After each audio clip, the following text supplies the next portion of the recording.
Hey everybody, and welcome back. Before we get started, if you guys enjoy the content, I would ask that you please subscribe, like, give it a thumbs up, all that good shit, right? That we have to ask to do. It's honestly asking that is my least favorite part about making these videos. But anyway, um, some news has come out. Some headlines have been circulating about Dominick Cruz kind of insulting the way that Daniel Cormier does commentary, and I believe he said it in a press conference. Like he just let it out there. He's like, "When DC commentates, I usually mute it. I feel like he doesn't do his homework." Like he doesn't watch enough film on these fighters, etc., right? And it's okay. It's interesting because I've made a video complaining about Dominick Cruz before for not this same thing, but his Keith Peterson incident when he said that he smelled like booze and cigarettes or whatever, right?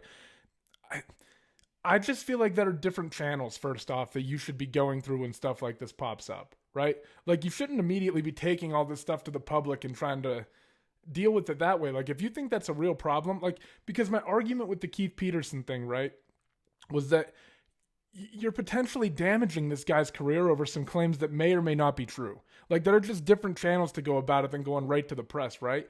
And in this case with Daniel Cormier, I feel like it's even more egregious. Like Daniel Cormier is a co-worker of yours. You're going to have to work events with him in the future. And you're sitting there telling him, you know, you're saying that you love DC and that he's a friend and everything, but at the same time, you're kind of bashing something that I feel Daniel Cormier does really well. And here's the thing. There are so many different elements to commentating, in my opinion, right? Like, okay, what Dominick Cruz said is true in my belief. I think if you listen to, like, okay, there are certain like I know Dan Hardy doesn't anymore, but like there are certain announcers that you can tell do more homework and research about the technical aspects of a fighter than others, right? Like Joe Rogan and Daniel Cormier, they don't do the research that someone like Dan Hardy or Dominick Cruz does. It's very evident. Like when Dominick Cruz is giving you information when he's announcing a fight, you are getting really solid, like, technical advice. The problem with that, though, is like it's not the only piece of commentary, right? It's not the only important part.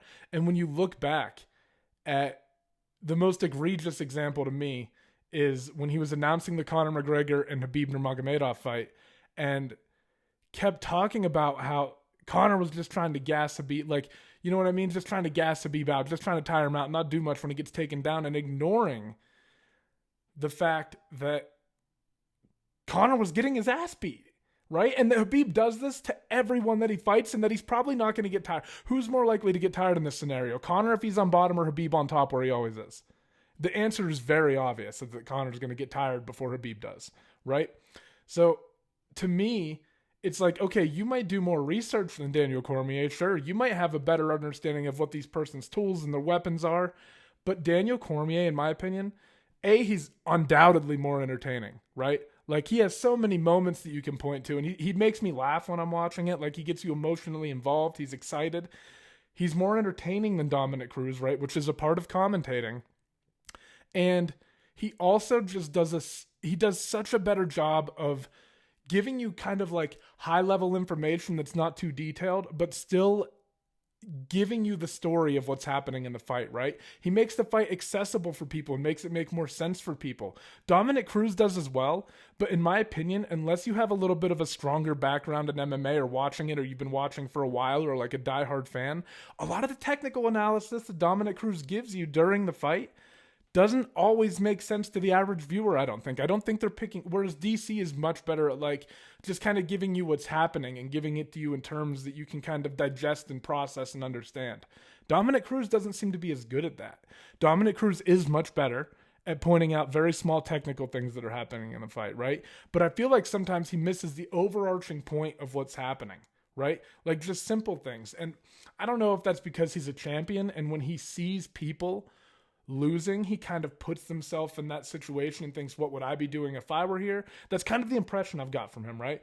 But I thought it was unfair to go out into public to the media during a press conference on the week that you're fighting and be like, oh, this guy did his homework on me so he knows what I'm trying to do in there. It's like, you work with this guy and you're insulting the way that he does commentary when there are plenty of flaws in your own commentary that he could probably point to, right? Like, there's a reason that Rogan, DC, and Anik are considered the A team, and it's because of the level of excitement that they bring, right? They goof off a little bit more, but it keeps the viewers engaged and entertained. And, I mean, shit. And I also don't think it's not, when you watch DC, like when you listen to him commentate, he clearly knows about the fighters' backgrounds and what they're good at and what they're trying to do, right? So just because Dominick Cruz does more research than DC, I didn't think it was fair of him to go out and start bringing this into the public. Like, why introduce, if this is an issue that you have with DC, you should bring it up to him privately and be like, hey man, I feel like you and I are on different wavelengths when we're watching this. Like, I just feel like I'm doing more research than you and it's leading to this kind of riff. Like,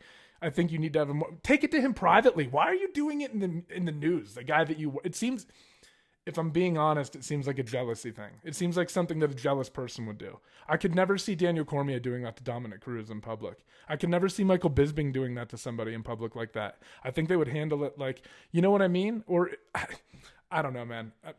Bisping may be more likely to do it than DC, I guess. But my point is just that, you have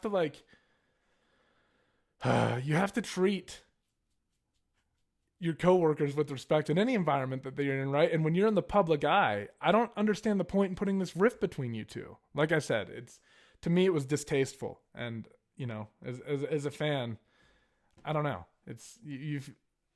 I like them both for different reasons. Like I said, I think like guys like Dan Hardy and Cruze, you get a more technical analysis. DC's more exciting, and he's better at like helping you understand the flow of the fight and what's actually happening and how the judges might be perceiving it, right? So I don't know. It's like everybody has their flaws and the things that they're good at it within their respective fields, right? Like same thing for DC and Cruze. They each have their strengths and weaknesses, but it was no reason for Cruze to just like, I don't know if he took personal offense to it. Like he thought that DC might not call his fight correct. I don't fucking know. Like he wouldn't do his research on him. I don't know why he said it. I don't know. I don't know. It baffles me, but man, it seemed distasteful in my opinion. But anyway, I'm done.